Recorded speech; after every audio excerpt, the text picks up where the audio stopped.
Buenos días, nosotros somos Carolina Ochoa, Santiago Luque, Jorge Medina, Juan David Neira e Isabela Mota y hoy les vamos a hablar un poco sobre el reactor de leche fluidizado.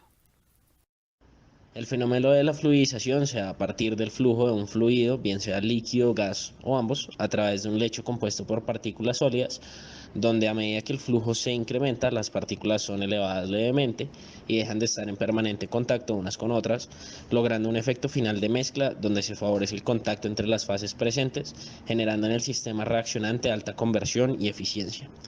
Las principales ventajas de la fluidización consisten en que el sólido está vigorosamente agitado por el fluido que circula a través del lecho y la mezcla de los sólidos asegura que no existen prácticamente gradientes de temperatura en el lecho, aun con reacciones fuertemente exotérmicas o endotérmicas.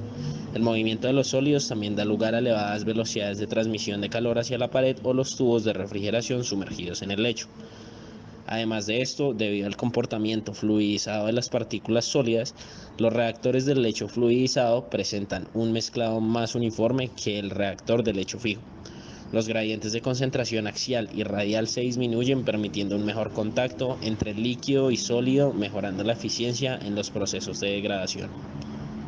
Principios de fluidización. Para describir en una forma más completa el funcionamiento de un reactor de lecho fluidizado, se deben conocer y entender cada uno de los fenómenos que ocurren en este. Una vez los fluidos ingresan al reactor, las partículas presentan una leve expansión. La velocidad del fluido a la cual se llega a este fenómeno se conoce como velocidad mínima de fluidización, o más conocido como UMF. A partir de este punto, la masa de sólido y fluido presenta las características de flujo de un líquido. A medida que la velocidad del fluido se incrementa más allá de la velocidad mínima de fluidización, el lecho continúa expandiéndose y se mantiene homogéneo por un tiempo, hasta que se comienzan a observar burbujas, y al incrementar la velocidad del fluido se aumenta el tamaño de las burbujas y la intensidad de estas se hace mayor. Se identifican 6 tipos de regímenes de fluidización mostrados esquemáticamente en la figura. Regímenes de fluidización debido al aumento en las velocidades del fluido ascendente a través del lecho. Inicialmente podemos observar que la velocidad aumenta a medida que nos movemos de izquierda a derecha, como lo indica el diagrama. Para cada régimen, la velocidad se sitúa entre un valor límite inferior y un valor límite superior.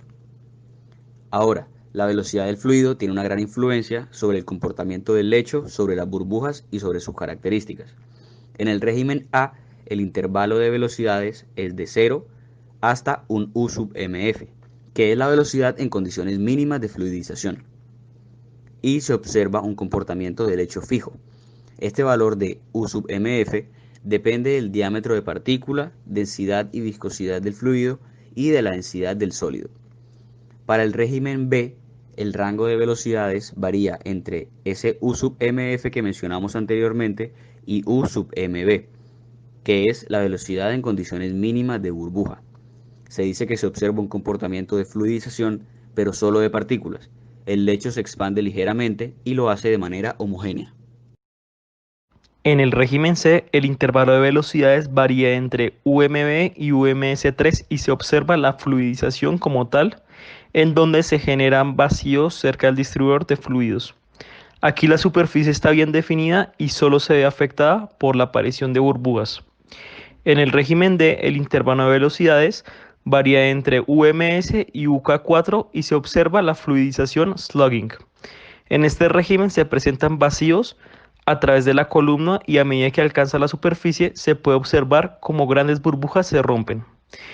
En el régimen E, el intervalo de velocidades varía entre UK y UTR5 y se observa un régimen turbulento.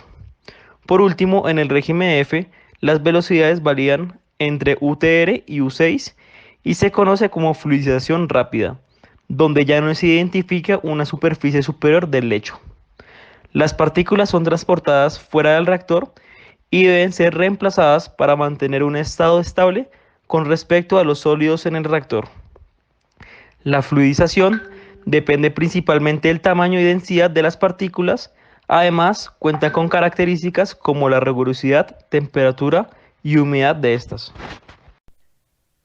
Aplicaciones.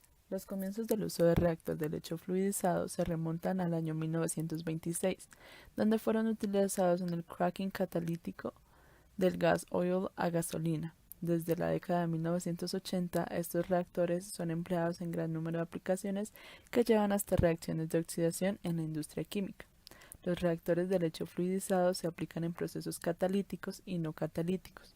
En los catalíticos se encuentra con más frecuencia en el reformado de aceite, recuperación de benceno de gas oil de altas concentraciones, producción de acetileno a partir del metano, producción de aldehídos insaturados, oxidación del SO2 a SO3. En procesos no catalíticos, el reactor de lecho fluidizado se encuentra con frecuencia en gasificación del carbón, preparación del carbón activado, combustión de residuos municipales, quemado de licor negro en la industria papelera, producción de ácido acrílico, producción de carbonato de sodio y en la actualidad se presenta su aplicación a tratamientos biológicos de aguas residuales.